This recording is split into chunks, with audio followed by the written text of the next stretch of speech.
the newly appointed director of the Federal Security Service, Vladimir Vladimirovich Putin. And from this moment, Russia begins preparations for the second phase of the special operation in the Caucasus. A period long enough for serious reflection on the path traveled over these years. Russia enters a period of severe political and economic crisis. This forces the authorities to focus on the main task, bringing the Caucasus issue back into the realm of domestic affairs. After the collapse of the Soviet Union, the old nomenclatura easily repainted itself in democratic colors, and as soon as the opportunity arose, just as quickly reverted to imperial habits. The role of the security services increases, and agents within national movements gradually come out of the shadows and get to work. The international activity of the Circassians is becoming an increasingly troubling factor for the authorities. It is getting out of control and is perceived as a strategic threat. A speech on the Circassian issue at the 53rd session of the UN Commission on Human Rights in March 1998 sparked genuine interest within the walls of the UN. In May, the UN Subcommission's Working Group on Minority Rights began its work, during which the Circassian representative voiced criticism towards both the Turkish and Russian states. To facilitate discussion and debate on the report's theses, UN staff organized meetings with representatives from Russia and Turkey. A meeting with the Russian side was successfully arranged. It took place in a constructive dialogue with the officials from the government of the Russian Federation who had arrived from Moscow. The main topics for the upcoming meeting with the Turkish side were supposed to be the right to study the Circassian language, the creation of media in the native language, and the restoration of the right to use Circassian names and surnames. However, according to the organizers, representatives of the Turkish state refused to participate in the negotiations. In June, at the next Congress of the International Circassian Association in Krasnodar, Tuvez Kazanikov proposed the creation of a special committee for systematic interaction with states and international organizations, and raised the issue of the need to fund this area. The delegates decided to establish the Committee for External Relations. The authority to continue this work was entrusted to Kazanikov, who was elected chairman of the committee. Later, at the first meeting of the ICA Executive Committee, he had to persuade his colleagues of the need to participate in the UN's July session, this time in the Working Group on Indigenous Peoples. The issue of lack of funding arises. The president of the ICA, Akbashev, states that the International Circassian Association has no funds for international activities, while representatives of the Circassian diaspora asked the head of the committee to find the necessary resources and assure him that his expenses will be reimbursed. Moreover, at that time, speeches on behalf of the ICA were impossible due to the lack of accreditation with the United Nations. The Unrepresented Nations and Peoples Organization assists the Circassian representative and provides the opportunity to continue working through an organization that has the necessary accreditation. Ahead of the speech at the Working Group on Indigenous Populations, scheduled for July 27th, another meeting between Tuvez Kazanikov and the Russian side took place on the sidelines of the United Nations. This time, the delegation was headed by Russian diplomat Teimuraz Ramishvili. The main topic of discussion was the right of the Circassians to return to their historical homeland. The key message was not to apply to the descendants of the exiled the laws intended for foreign citizens or stateless persons, but to regard them as members of the indigenous people on the territory of modern Russia. A compromise could not be reached at this meeting. It is important to note that despite the assistance and personal invitation from UN Secretary-General Helen Corbett, on the day the events began, there was an attempt to block the Circassian representatives' access to UN premises. Only after the personal intervention of the head of security, who recognized the illegality of the demands made, was he able to participate in the scheduled events.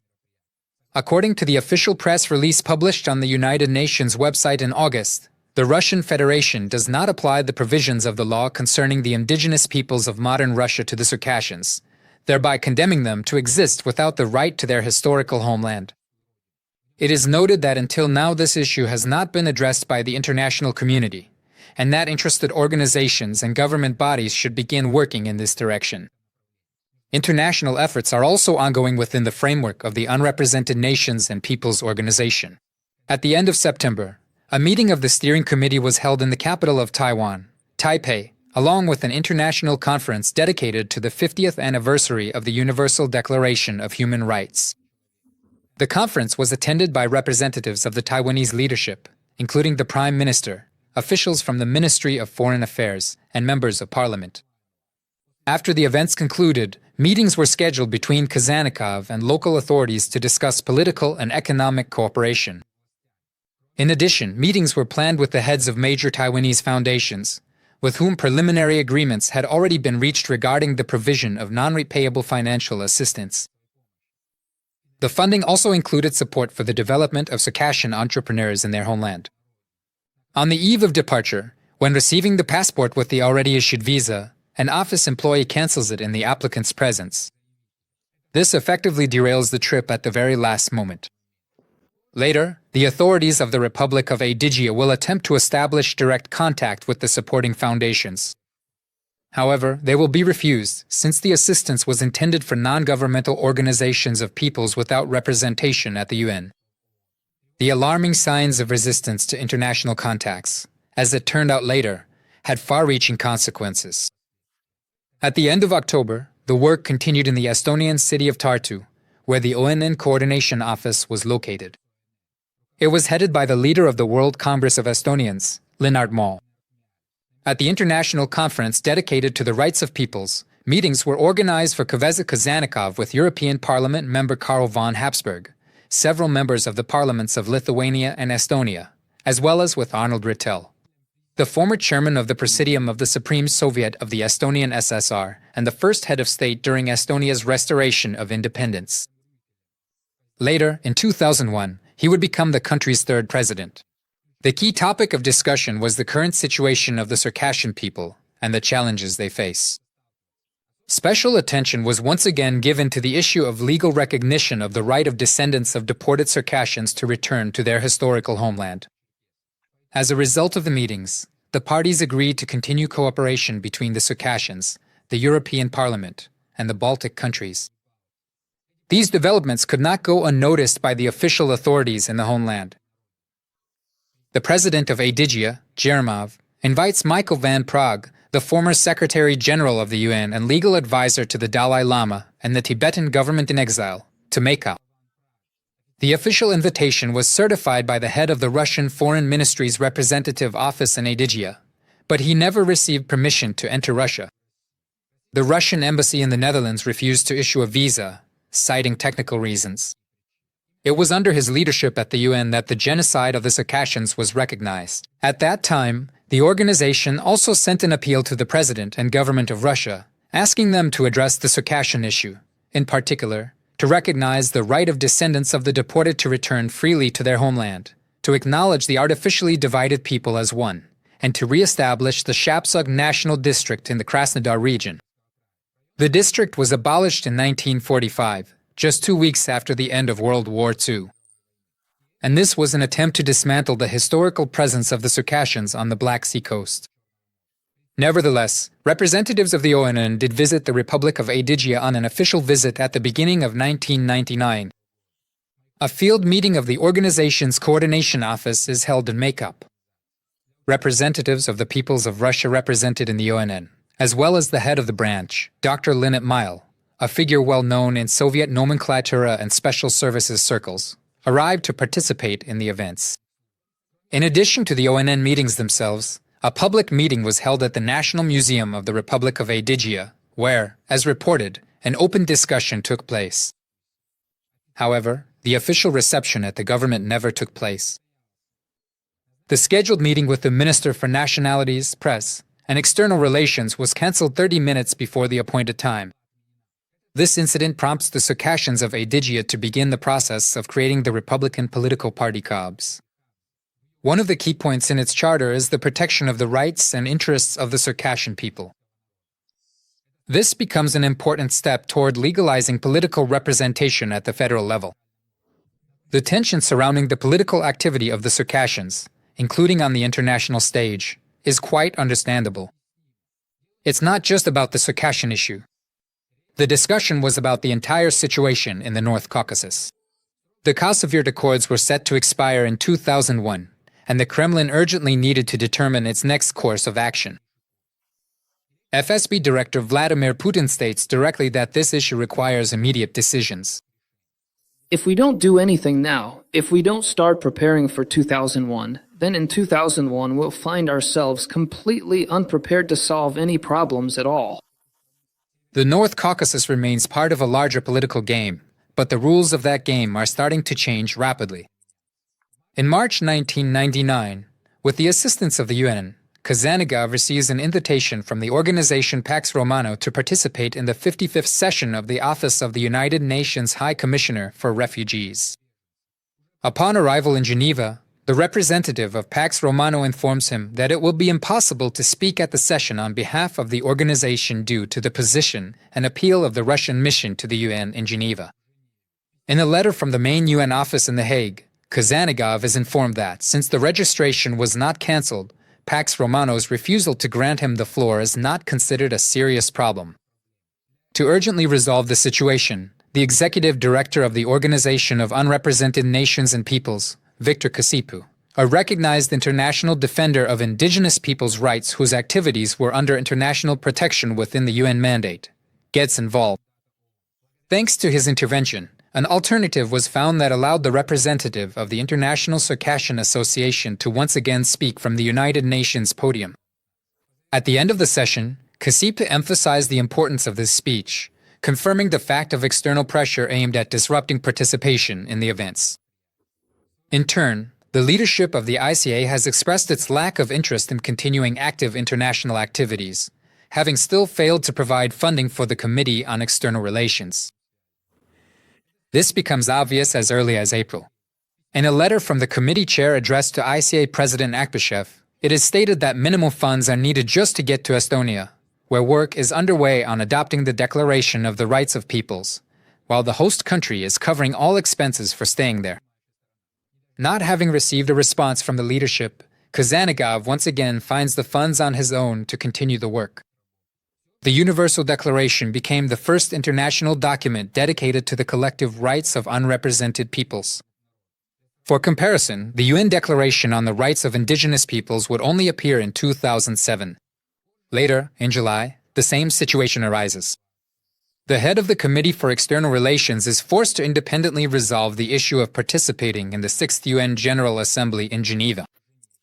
At the same time, a new phase of fierce power struggle begins in Russia, and the Caucasus becomes a convenient tool for boosting the ratings of the favored candidate. The mines planted by Moscow start to go off. The spring of 1999 becomes the point of maximum tension in Circassia, where the struggle for the presidency of the republic between two candidates turns into an interethnic conflict.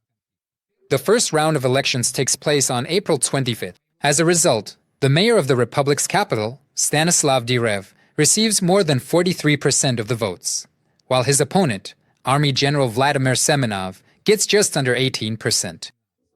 Before the second round, the situation in society sharply escalated. Shootings, arson, and attacks on the campaign headquarters of both candidates began. The results of the second round were radically different from the first. During the voting process, widespread violations are recorded, leading to a political crisis. Semenov, who received less than 18% in the first round, gets more than 75% of the votes in the second round. Direv, in turn, according to the official data from the Central Election Commission, receives 18.5%. Immediately after these results were announced, an indefinite protest began in the region. People took to the streets demanding the annulment of the results of the rigged elections. This leads, among other things, to physical confrontations between supporters of the candidates, as well as the deployment of federal internal troops to the republic. Circassian organizations actively participate on the side of candidate Stanislav Direv. He refuses to recognize the results of the elections, which were essentially held under a state of emergency. And at some point, he announces his readiness to secede from the Karachay-Cherkess Republic and to re-establish the Circassian Autonomous Region as part of Stavropol Krai. Naturally, Moscow itself steps in as the negotiator in the struggle for a piece of the power granted by Moscow. Russians have a say too, and we don't need anyone speaking for us, neither the Karachays nor the Circassians. We need to speak for ourselves. We exist, we will continue to exist, and we're not going anywhere from here. And we won't split into Karakas or Circassians. Specifically, the new Prime Minister Stepashin, FSB Director Putin, as well as the head of Yeltsin's administration, Voloshin. While Voloshin tries to reach an agreement with the declared winner Simayanov, Stepashin and Putin, in May 1999, meet with delegations from public organizations and deputies of the KCHR Parliament, among whom one of the active participants was the president of the MCA, Boris Akbashev. There will be civil disobedience because Simayanov did not win. Simayanov, even though he's an army general, he stole this victory. He didn't earn it, he stole it. He decides not to include other MCA members in the delegation, thereby confining the Circassian issue of the residents of Circassia within the framework of the Republic's power struggle. This struggle, however, ended already in September, when the candidates signed an agreement acknowledging General Simayanov's victory. On September 14th, he will assume the office of President of the Republic. Any further posturing might simply not benefit anyone. That same summer, military events begin in Dagestan, where Russia's new prime minister and Yeltsin's declared successor, Vladimir Putin, arrives. Moscow announces the counter-terrorist operation in Chechnya, thus starting a second war in the Republic within a short period. Fire a salvo at the designated target. Merry Christmas. After reaching agreements regarding the situation in the Circassian Republic, the leadership of the MCHA once again turns its attention to international activities. In October 1999, another meeting of the ONN Steering Committee takes place in the Netherlands, which is also attended by members of the European Parliament. One of the main items on the agenda was the discussion of the escalating situation in the Caucasus. The president of the MCHA, Boris Akbashev, sends a letter to the organization demanding that Kazanikov be removed from participation in the work of the steering committee and that a representative of the Circassian diaspora be sent in his place. The members of the steering committee were elected at the ONN Congress, which was held once every 4 years, and neither Akbashev, nor the MCHA, nor any other organization had the authority to remove them. The International Circassian Association suggested sending another representative to the next Congress and participating in the elections. As a result, the newly arrived representative from the association was forced to leave the committee meeting. In turn, at the urgent request of the ONN leadership, Kazanikov attended the meeting held in The Hague, where he gave a report on the developing events in the region, particularly on the resumption of hostilities in Chechnya. In his speech, he noted that a second stage of armed confrontation between federal forces and the Chechen Republic was beginning, and also expressed the opinion that reactionary forces within the Russian leadership were behind this, as they did not want to resolve the issue through political and diplomatic means and were resorting to the use of force.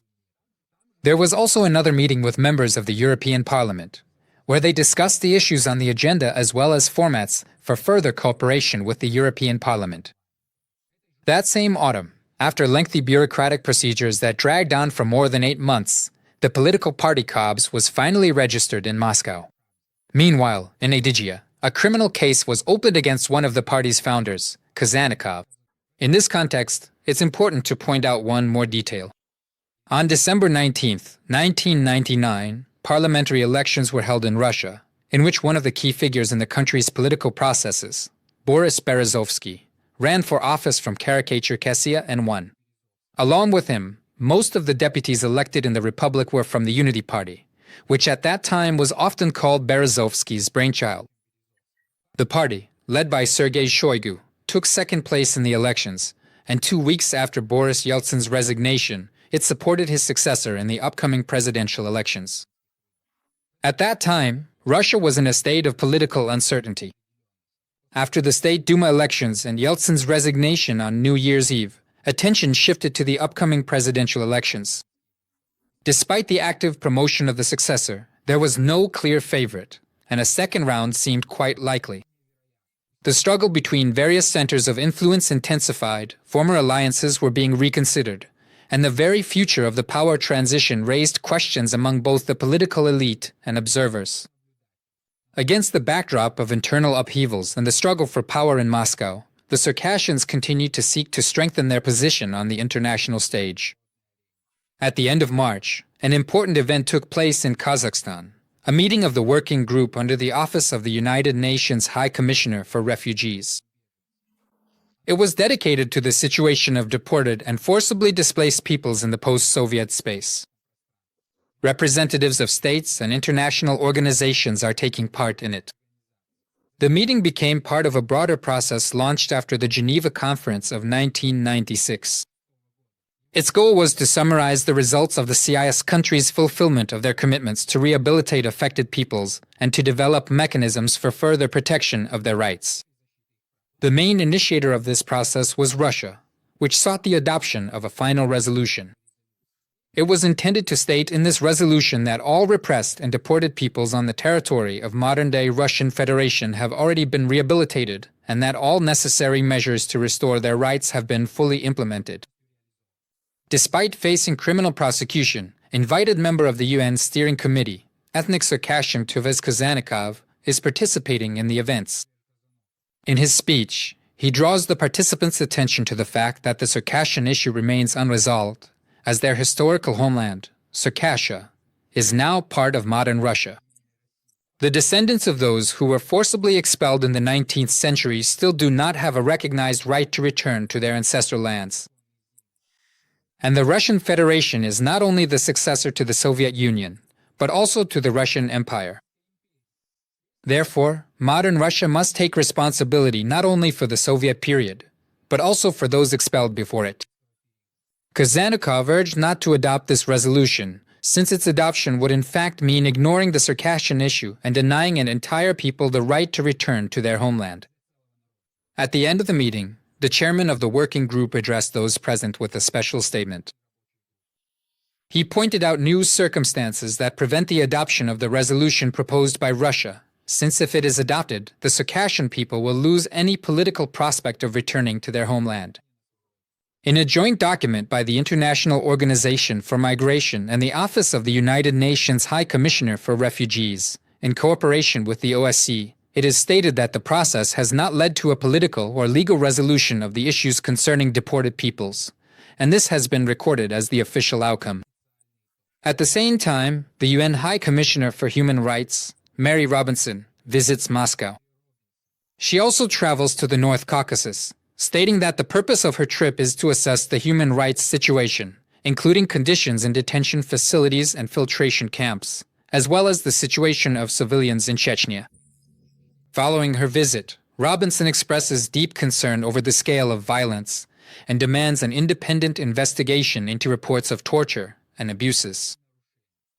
The Russian authorities criticize her stance as one-sided, but agree to allow international observers and the Red Cross access to Chechnya. Almost at the same time, on March 26th, Vladimir Putin unexpectedly wins the election in the first round and soon assumes the office of president. This marks the beginning of the consolidation of vertical power. For the Circassian community, however, this is a moment of radical upheaval. An attempt is made to seize control of a key socio-political structure, the International Circassian Association, which at that time remained the only legitimate tool for lobbying Circassian interests both within the country and on the international stage. The decisive events take place in the summer of 2000 in Nalchik. The upcoming ICA Congress, scheduled for July, becomes the stage for a planned forceful operation. Preparations begin in advance. A vivid example of this is the situation surrounding the adage case in Kabardino-Balkaria. The leadership of the Republic sets a condition. The delegates from case to the ICA Congress must be appointed by the head of the region. In effect, this would mean handing control of the organization over to the state apparatus. After failed negotiations, pressure is put on the organization's activists, searches are conducted, and obstacles are created to hinder further work. In violation of the rules described in the Charter and under the supervision of law enforcement, a formal meeting is held at which a new leadership made up of officials and people loyal to the authorities is announced. In the future, the attempt to seek a legal resolution regarding the seized organization will reach the Supreme Court in Moscow. However, the expectation of fairness from the Russian judicial system will prove to be mistaken. At that time, the head of Kabardino-Balkaria was conveying to Moscow the idea that he was the guarantor of stability in the region. And to maintain stability, the political activity of the Circassians needed to be brought under complete control. This became yet another argument in favor of forceful intervention in the activities of the OMC. 3 weeks before the Congress, an open conflict arises between the President, the Ministry of Emergency Situations, and the Committee for External Relations. Kazanikov asked the President to allocate time in the Congress program for a separate speech by the chairman of the committee, with a full report on the work done. In response, Akbashev demands that the report be sent to him personally, so that he can decide for himself what exactly should be conveyed to the delegates, and that he will announce the necessary points in his own speech in the next letter. Kazanikov is now demanding to be given the floor at the Congress.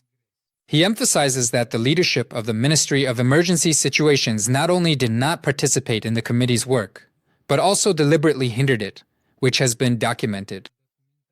He points out that public and political figures who speak on behalf of the Adyghe people do not want to take responsibility for the mistakes and missteps that have been made. And he expresses hope that the President's report will not be just a formality, and that he will tell the whole truth to those gathered at the 5th Congress of the International Circassian Association. July 28th is the opening day of the 5th Congress of the International Circassian Association in Nalchik. Delegations of Circassians from all over the world have arrived.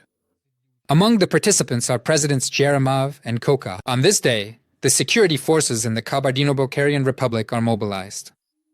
The goal is to restrict public access to the event. Guests are being aggressively pushed out, which causes a sharp outcry among those gathered.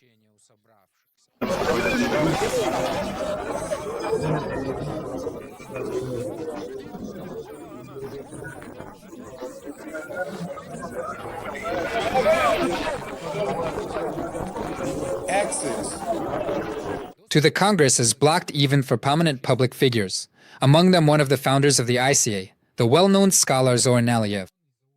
Oman officers are forcing him out of the hall, which further escalates the situation. Abisheshua, Shakowetz, Akamik, Kapurit, Shakowetz Yufu, Sapash, Newton. All of them. This is accompanied by blatant rudeness from the security forces. The key role in the operation is played by the Minister of Internal Affairs of Kabardino-Balkaria, Kachim Shejnov, who openly threatens those gathered. I want to talk with you. I want to have a discussion with you. Let's go. You have been warned. once. Again, I'm warning you. I'm warning you for the last time. If you deceive the delegation, Kafshar, in 1 second, you will be out of Kabardino-Balkaria. Subordinates lag behind, justifying their rude actions by referring to Kabs. Soon, an order is given to remove people from the surrounding area. Meanwhile, the Congress itself is held behind closed doors.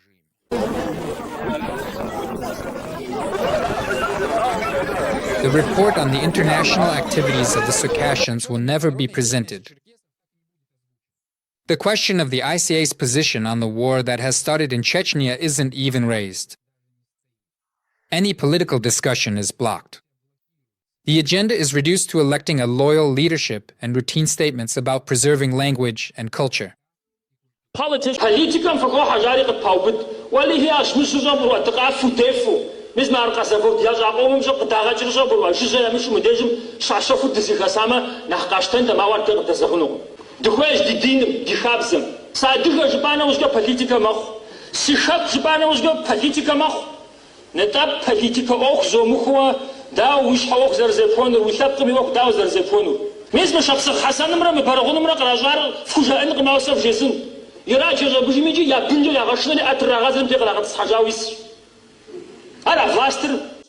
Of participants couldn't believe that in the 21st century, it was possible to seize a public organization with the help of riot police, completely ignoring the will of the people.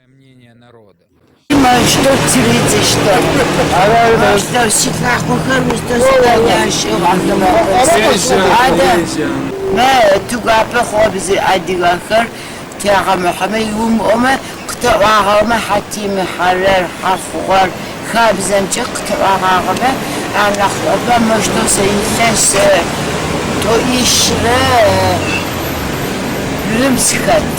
Polis adigaçı koşara polisi maçta kısa osi önçüştü.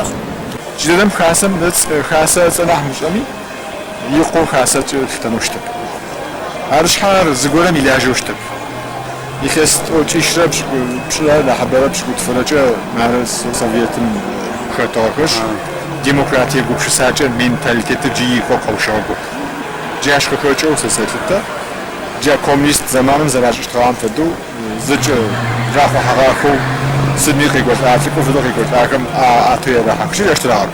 Events began to unfold too quickly. The most prominent figures became targets of political persecution.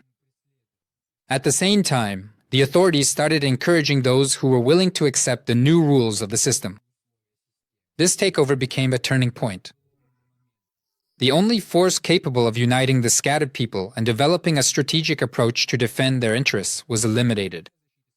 It's worth making a brief digression here to mention the diaspora, where important changes were taking place at the same time. Despite the refusal to discuss Circassian issues at the UN, Turkey, just a year later, after gaining candidate status for the European Union, is forced to implement reforms concerning national minorities. Broadcasting in native languages is permitted, and new opportunities for cultural activities emerge. And in 2002, the Caucasian Federation appears, which soon begins to actively cooperate with the already seized MCA. Meanwhile, at home, the association loses any representative function and ceases to be an intermediary between the authorities and society. Society, which had only just begun the path toward restoring national self-awareness, is left alone to face new realities. In these circumstances, it becomes natural for people to self-organize according to their interests, views on life, and visions for the future. The authorities, in turn, begin to channel the political energy of the youth in directions that suit them, periodically provoking tension in society to strengthen their control. The main tool becomes exploiting differences in viewpoints to create confrontation, which is not difficult to do in the absence of a platform for open discussion. Moreover, ensuring security in the North Caucasus provides the Federal Center with convenient conditions for establishing a vertical power structure throughout the country. One of the first steps is to establish control over the mass media. First, Channel 1 comes under control, and then NTV, where at that time you could still hear frank discussions, including about events in the Caucasus. And when your soldiers raped Chechen women, of course, I made that up, and so no, that's nonsense. The main military prosecutor's office has been investigating this for a long time already, and you know that perfectly well. This becomes a signal for the full-scale destruction of freedom of speech. Against the backdrop of major terrorist attacks and the declared fight against terrorism, a forceful redistribution of property and the dismantling of political freedoms begin. Russia formally retains the democratic facade, but is already clearly moving toward authoritarian rule. The elections to the State Duma in December 2003 reinforced this trend. The Unity Party transforms into United Russia and secures an absolute majority, giving the authorities full control over the legislative branch. In March 2004, in the presidential election, Vladimir Putin receives 71% of the vote. And already in September, after the tragedy in Beslan, one of the most significant changes takes place. Elections for regional governors are abolished. From now on, the heads of the Federation's regions are appointed by the country's president, which formally marks the end of federalism in Russia. At the same time, in the republics of the North Caucasus, a permanent counter-terrorist operation regime is effectively in place. Under the pretext of fighting terrorism, methods of controlling the population, the activities of non-governmental organizations, and their sources of funding are tightened. These measures are met with understanding in the West. In the context of a post-traumatic reaction to the September 11th attacks, cooperation is established between Russia and Western countries, which further legitimizes the Kremlin's repressive domestic policies. What happened today once again underscores the relevance of Russia's proposal to unite the efforts of the international community in the fight against terror, this plague of the 21st century. Within this framework, pressure is increased on young people, civil activists, and especially on religious groups. In an atmosphere of fear and confusion, society has effectively given its silent consent to the use of torture, extrajudicial reprisals, threats, and arbitrary arrests. The culmination of this course was the large-scale armed uprising that took place on October 13, 2005, in Nalchik. The attacks on law enforcement agencies and administrative buildings were accompanied by fierce clashes. According to official data, more than 140 people were killed during these events, including 14 civilians. After these events, the territory of the Republic would, for many years, become the site of ongoing counterterrorism operations, which, according to various estimates, claimed the lives of thousands of young people. Those children who are out on the streets, we want them to be safe too, so that they aren't killed without trial or investigation. Why is our youth afraid of ending up in the hands of law enforcement? Why do they actually prefer death rather than talking to them? What could be worse than death? Turns out there is torture. We must ensure that these federal security forces are under control, under the control of civil society, and under the control of local authorities. Alongside the rise of political activism in Circassian society, there was also a cultural revival. At the end of the 1990s, one of the most significant phenomena was the mass street Adige Jege. For many years, this would become a tradition, where Adige Jege was not just dancing, but strictly structured actions governed by clear rules of conduct, a dress code, and rituals of respect. Funding for national theaters and ensembles was renewed, and certain elements of traditional culture were revived. Soon, culture would become the only acceptable form of self-expression. Public and political activity was gradually pushed out, and the narrative shifted toward preservation rather than development. Instead of fighting for representation and rights, the focus was placed on tradition and outward attributes. Such a substitution of goals, even under the guise of cultural support, in fact meant an attempt to reprogram the new generation, directing its energy inward rather than outward. State support for such initiatives became less an act of acknowledging the issue's existence and more a tool of control and a way to channel self-awareness in a predictable direction. But such a program could not dissolve the Circassian sense of community. On the contrary, it became its new conduit. Meetings of young people from different republics and large-scale joint Jege dances in city streets, along with a growing interest in national history, all of this strengthened self-awareness and became an impetus for the youth of the Circassian diaspora abroad as well. In February 2007, Russian President Vladimir Putin spoke at the Munich Security Conference, where for the first time since the defeat in the Cold War, the Russian leadership openly challenged the United States' dominant role in the world. This speech was not just a critique of a unipolar world. It was a challenge to the entire architecture of international relations that had taken shape since 1991. The Munich speech marked the beginning of open confrontation with the West. Instead of the previous rhetoric about integrating into the world system, Moscow switched to the language of ultimatums and confrontation. This speech also became not only a foreign policy manifesto, but a signal for internal mobilization of society around the idea of a great power. In the country, control over the information space is tightening, and pressure on dissenters is becoming systematic. The authorities are striving to establish a unified ideological line, where any deviation from the course is seen as a threat. In this context, the idea of holding the Winter Olympic Games at the southernmost point of Russia, on the Black Sea coast, also gains momentum. It was here, in the 19th century, that the Victory Parade was held to celebrate the conquest of the Caucasus. This becomes a mechanism for focusing attention and a step toward demonstrating the revival of Russia's greatness. Despite all the challenges and obstacles that were present, and even though the circumstances seemed unfavorable, we continued to move forward with our plans. The repressions that, in the early 2000s, eliminated independent political activity among the Circassians, by the middle of the decade a new generation began to emerge within the community. These are young people who grew up in an environment where there was no free political information or analysis. But the announcement of the Olympics in Sochi once again brings the Circassian issue into the political arena.